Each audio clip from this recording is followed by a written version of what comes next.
Si je suis un opérateur classique, je suis dans un contrat, je reçois des cotisations, en échange je verse des prestations. Ce que fait la profession du BTP, c'est un pas au-delà, d'accord, en amenant au-delà de son devoir de gérer le régime de cette façon, c'est d'amener au fil du temps des éléments complémentaires. Ces éléments complémentaires, c'est par exemple la portabilité avant l'heure. C'est-à-dire que d'assurer des droits gratuits aux salariés quand il est en chômage indemnisé, quelle que soit la durée de l'indemnisation.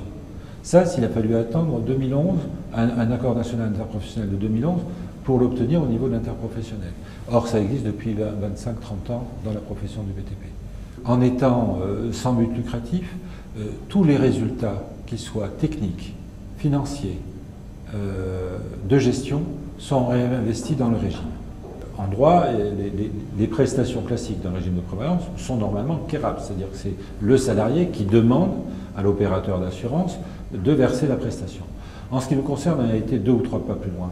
Le premier, c'est le traitement des infos d'essai en provenance de l'INSEE pour s'assurer de l'exhaustivité du versement des prestations. Le deuxième point, c'est profiter de la notion de guichet professionnel, un outil professionnel au service d'une profession. Il traite l'ensemble des prestations, la retraite, la prévoyance, la santé, etc.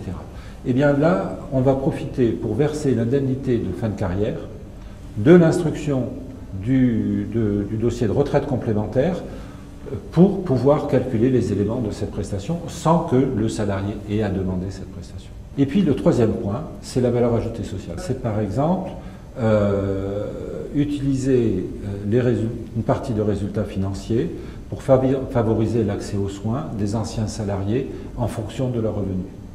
C'est un premier aspect. Deuxième aspect, pour les jeunes de la profession, faire des prêts favorisant la primo-accession au logement. Une profession comme le BTP, ça démarre par l'apprentissage. Et pour les salariés ouvriers, c'est une bonne voie d'entrée, même si ça généralise. Quel est le premier souci auquel est confronté un apprenti? C'est je dois me rendre sur le chantier, non pas à l'entreprise, mais sur le chantier. Et donc je dois être autonome dans mon moyen de locomotion. Donc qu'est-ce qu'on va amener nous en réponse à ces besoins? L'aide au permis de conduire, l'aide au l'achat du premier véhicule, que ce soit 2 roues, 4 roues, et toute cette sorte de choses, y compris le complémentaire santé, à prix à moitié de celui d'un étudiant, etc.